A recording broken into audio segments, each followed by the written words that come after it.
నీకు నేను పదవుల కోసం వైరం పక్కన పెట్టిన పార్టీలు కాంగ్రెస్, బీఆర్ఎస్, బీజేపీ ఒకరికొకరు మద్దతు. మనం ఇది ఎప్పటి నుంచి మాట్లాడుతున్నాం? ముందు నుంచి మాట్లాడుతున్నాం. సాయంత్రం అందరూ కలిసే ఉంటారు నాయన, వాళ్ళ భామోదుల్లో వాళ్ళ ఇళ్ళల్లో. అంత దొంగలు వీళ్ళంతా, పార్టీలు, ఈ నాయకులంతా. అంటే ఇప్పుడున్న అట్లా తయారైపోయింది. ఎక్కడో ఒక దగ్గర ఒకరిద్దరు కనబడతారు తప్ప ఏ ఏ పార్టీ ఎన్లో ఎవడున్నాడు అనేది ఏం అవసరం లేదు. నువ్వు అండ్లున్నా ఇండ్లున్నా ఒకటే. అందుకే నాకు నువ్వు నీకు నేను అనుకున్నారట. ఒకరికొకరు మద్దతు ఇచ్చుకున్నారు. కాంగ్రెస్, బీఆర్ఎస్, బీజేపీ ఒకరికొకరు మద్దతు. ఇక మళ్ళీ బయటికి రాగానే ఇగో బీజేపీకి మనుగడ ఉండదని కాంగ్రెస్ ఆయన మాట్లాడతాడు. ముఖ్యమంత్రి, మంత్రులంతా కలిసి కుట్రలు చేసిరని బీజేపీ ఆయన మాట్లాడతాడు. బీజేపీతో జత కట్టడమేనా మీరు తెస్తామన్న మార్పు అని హరీష్ రావు మాట్లాడతాడు. మళ్ళీ ఆయన పొత్తు పెట్టుకున్న దగ్గర మాట్లాడాడు. ఇగో మా పైన ప్రజలకున్న నమ్మకమే ఈ గెలుపు. అందుకే ప్రజలు ఆలోచించాలి. ప్రజల కంటే ముందు పార్టీల కార్యకర్తలు ఆలోచించాలి.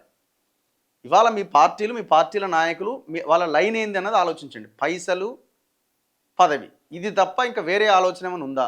కనీసం పార్టీలో ఉన్న కార్యకర్తలనైనా పట్టించుకునే ప్రయత్నం ఏమైనా జరుగుతున్నదా? ఆలోచించండి. ఇది మర్చిపోయి అవతల పార్టీని, అవతల వానితోని, వీనితో గొడవ పెట్టుకొని సోషల్ మీడియాలో పోస్టులు పెట్టి అధికార పార్టీ వాడి చేత ఇబ్బందులు పడి ఇంత నానా అరాచకానికి ఎవరు గురవుతున్నారు? నిఖార్సైన పార్టీ కార్యకర్తలు గురవుతున్నారు.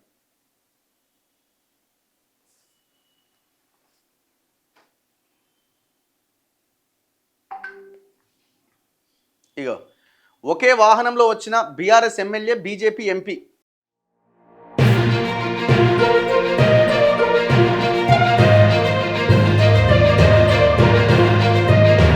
ఇప్పుడు ఈయనేమంటుండు హరీష్ రావిడ? బీజేపీతో జత కట్టడమేనా మీరు తెస్తామన్న మార్పు అంటుండు. ఎవరు? కాంగ్రెస్ రావుకు హరీష్ రావు ప్రశ్నిస్తుండు.